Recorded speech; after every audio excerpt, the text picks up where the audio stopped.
Welcome to the Deep Dive. Today we're going back, way back, to a Roman prison cell. We're looking at an ancient letter, Paul's second letter to Timothy. And this, well, it wasn't just any letter. Paul's writing this basically on death row. Timothy, his spiritual son. It really feels like a final word. Absolutely. And our mission today really is to dig into that. What can we learn from someone facing, well, the end?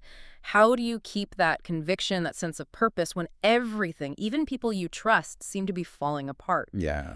Paul's message to Timothy here is urgent. It's about sticking to it, about the integrity of what you believe, and choosing the right way forward when there's so much pressure, so much, frankly, scorn from society. And the situation for Paul personally was, incredibly bleak, right? He's in the Mamertine prison. Yeah, notorious. A place you did not want to end up, basically for those condemned to die. His execution wasn't far off. Correct. And it wasn't just his personal situation. The early church, was having a really tough time.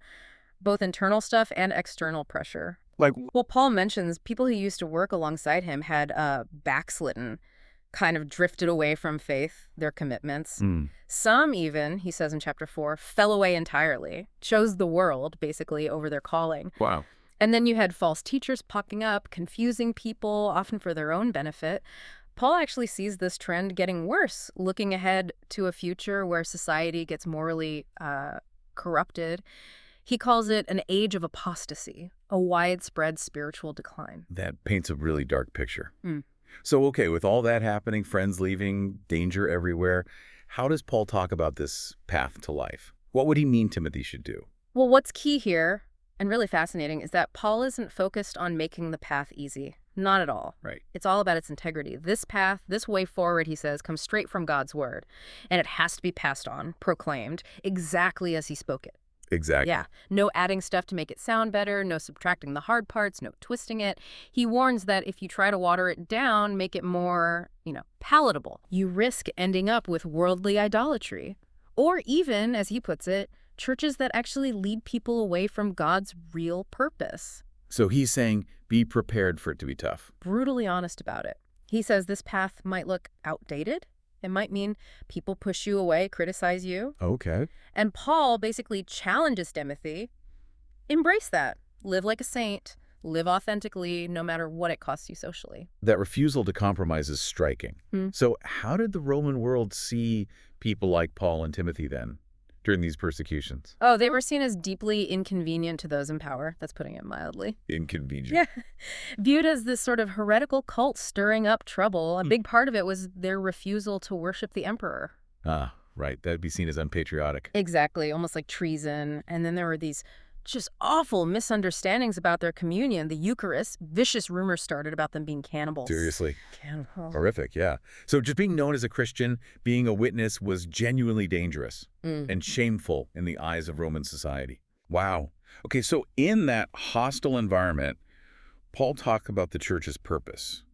What did he see that as? He brings it back to the core.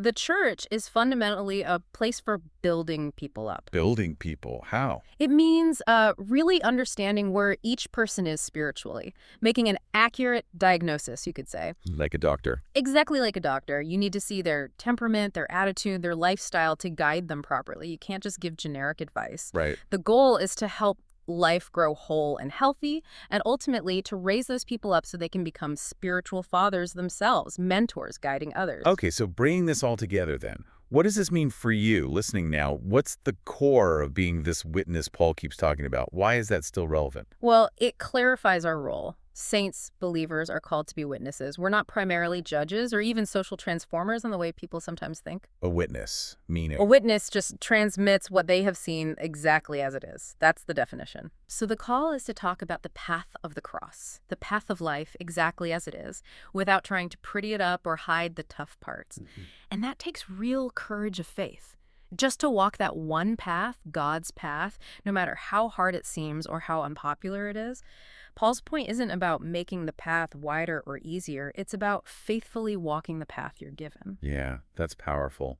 This whole deep dive, it really hammers home the need for that unwavering conviction, that integrity, especially when you feel pressure from society. Yeah. Focusing on the true path to life, being a faithful witness, it really makes you think.